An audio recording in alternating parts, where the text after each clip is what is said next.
Hey guys, Boston Ramos, and this Friday the Miami Dolphins made a move to inch them closer towards their goal of winning a Super Bowl.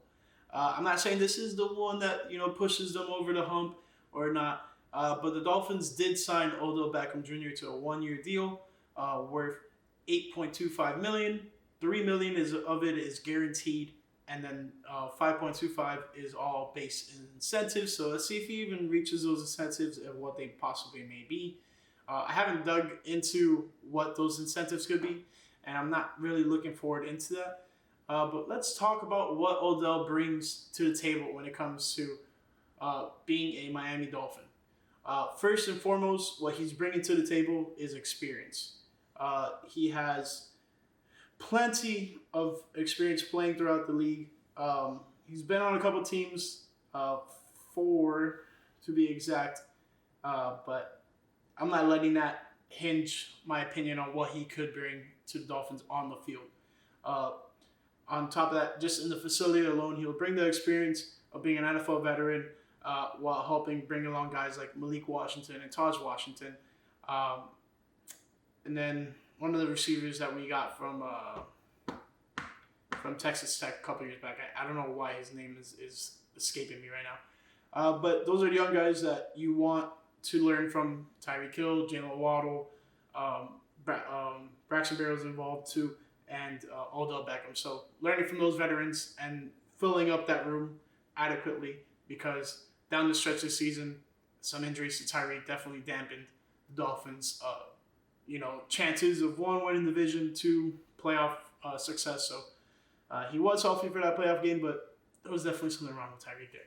None of that really matters at this point. Let's talk about Odell. This past season, Odell played 14 games for the Baltimore Ravens, had 35 receptions off of 64 targets.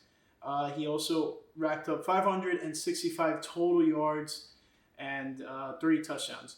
So not the best career year for Odell Beckham. You could say his sophomore season, his 2015 season was his best season with 96 receptions off of 158 targets. 1,450 yards, 13 touchdowns. That clearly stands out as one of his best seasons. But all in all, I think Odell is just a good body for the Dolphins to have. I'm not expecting him to be wide receiver 1, 2, maybe not even 3. I would love to see him just in and out of the line, like in and out of the formations, in and out of plays. Whenever they feel like it's necessary to have him on the field, go ahead and do that. But aside from that, just another receiver to have in that room. And you honestly can't ask for a better one at this point in the offseason and not shell out too much money, even though $8 million sounds like a lot, but it's not too much. But yeah, Odell, do you guys like him? I like him. I think this is a great move for the Dolphins. He is still dealing with his ACL injury. When I say dealing, I'm saying that he still hasn't played a full season since that. But he only missed 3 games last year. But I think what he could bring to the table is something that a lot of guys can't bring to the table that we could sign at the moment. So I think all in all, that makes this a good signing. I don't hate it. I think it helps inch the Dolphins closer to their goal of winning a Super Bowl. But I don't think this is the one that puts them over the hump. I think they have a couple more moves to make. Even possibly some may have to happen during the season, but those are things that just going to have to come to fruition when they do. But all in all, I think great signing by the Dolphins. This has been speculated for quite some time now. And on top of that, he dumped Kim Kardashian. They've been dating for like 7 months, and I hope they don't get back together. I don't want that to be a distraction for him or the rest of the team. And that's the big thing. People want to claim him to be a diva and like someone who just makes issues off the field. He didn't exemplify that at all with Baltimore. I hope he doesn't do that with the Dolphins. And I'm not expecting him to. I'm not here saying, oh, he's going to do that with the Dolphins. No, it's back to his playing though. He only had 1 game over 116 yards, and that was against the Cincinnati Bengals. and a win for them. He didn't score a touchdown there.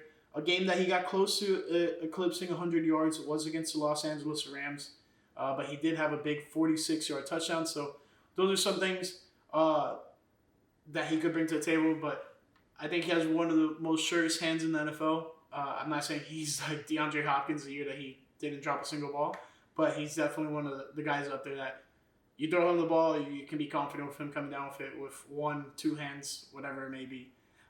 All in all, let me know what you guys think. I think he brings things to the table that you can't really find in a receiver at this point in the offseason. And then on top of that, just it's Odell Beckham. Like there's a charisma, there's a name to it, there's swagger to it. And that's something I hope he brings to the Dolphins this year too. I want to see some of those touchdown celebrations. It's gonna be cool. But all in all, I think he's a great player, and I think he has the potential to thrive here in Miami. And he doesn't need to be a superhero. He just needs to pretty much do what's asked of him.